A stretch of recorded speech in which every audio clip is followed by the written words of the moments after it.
चटनी बना दे लेकिन मने मने सोचे कि बहुरा हमें जाके जेल से मैं ना लगवे जगह और गलिया जा दुकान पर जाओ आ गाजा जाके गोजे दे 5 किलो 5 किलो देखो 5 किलो कम मिले आज तो आधा किलो पिए हां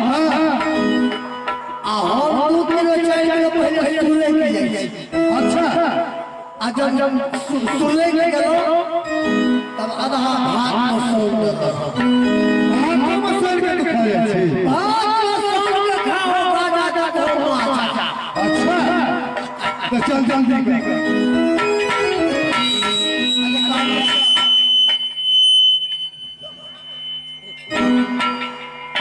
के बोलो ई चिचिया लगे हमरा से कल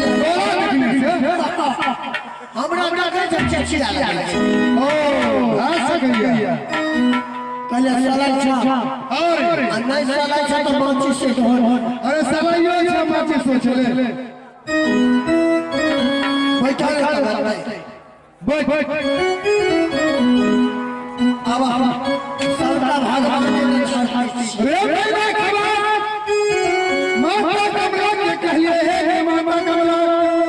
गई तोरा बाप और चाचा भी मरले साथ अपराधी के बकरी बाजार में मारले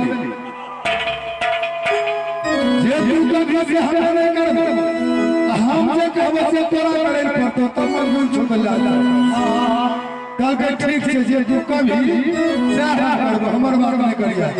लेकिन कुछ खैहा पिया हमरा नाम करी चढ़ा दे लाल लगा के कमला नहीं चढ़ा हां किस मार दे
चला ने चला कहीं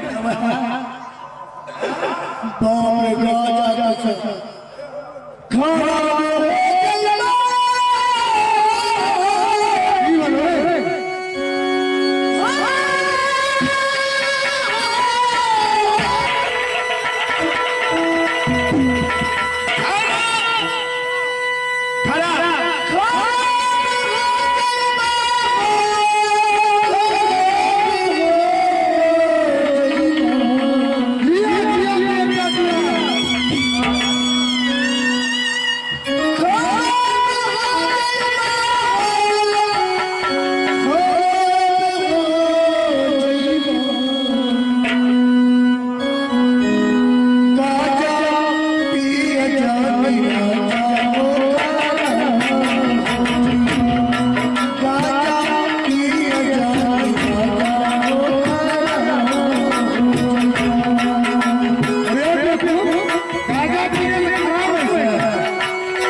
रोज गाजा पीलिए जुलम के बाद बीते छु तोरा निशा लगला नशा तो पूरा लग गेलो तोरा हमरा नहीं लगला की बोले हमरा निशा नहीं लगला तो फिर धरती पर क्या गिर गेली हम उठै छ तोरा उठा तू उठै छी हमरा उठबी अरे देखो तकलीफ वाला नहीं सब पचा चकरा जाने लिया के तो तकलीफ में लगा जाने सब नहीं पचा चले लिया ई बता गाजा साथे साथ मिली धरती पर गिर गेली और पूर्वक हमरे में बैठी हम गिरल के तू गिरल जा अरे हम ही गिरल छियै तब आई किया कि तू सुतल छी सुतल छी आराम कर छी ओ त कने उठ आराम के बाद छोड़ की तोरा बजा रे ना खावा तोरा बजा नहीं ओ नशा तो नहीं लगा तोरा निशा लगेगा हो रे नशा लगे हमरा नशा लगे पहले ने बोले चाहिए हम हमरा जाने नहीं पचबे नहीं करो लेकिन गाजा हमरा में है तोरा नहीं पचबे हमरा निशा आज नहीं लगे और धरती पर हम ही गिरल छी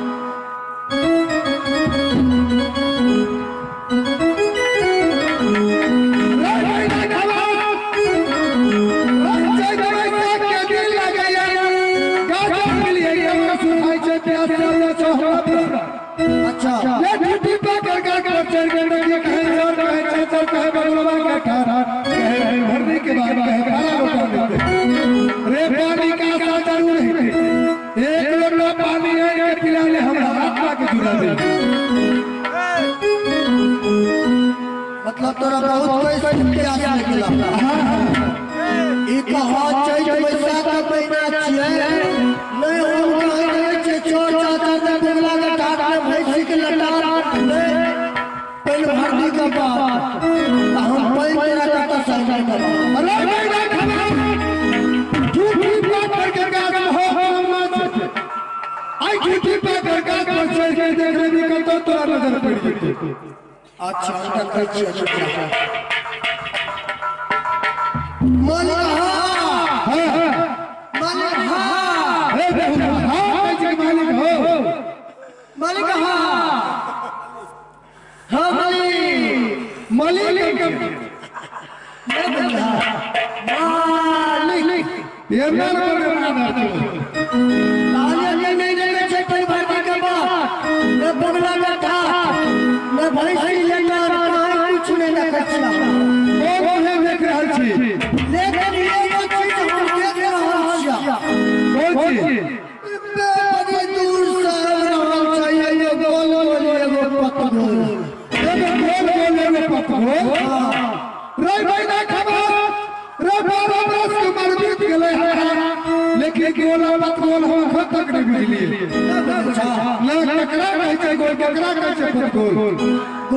मतलब वाला के पुतो अच्छा आ पत गोल का मतलब एगो वाला गोल के एगो वाला चरखी अच्छा गोल वाला पूरा देह के बांध के चले छै आ चरखी वाला गोल पेट की बुझलो हां तो काको रास्ता पे चलता त पकड़ के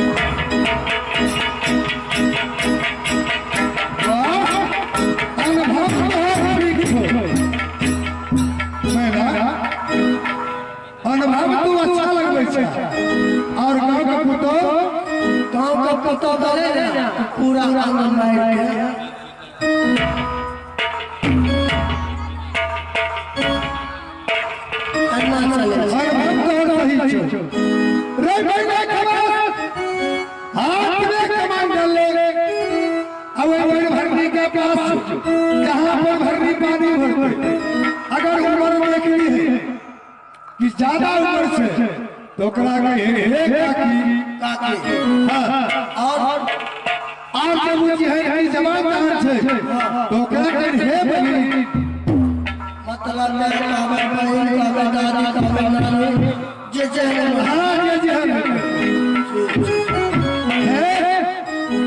ज्यादा बकवास होने करिया काम लेके छे अच्छा ठीक जय जय हाँ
चार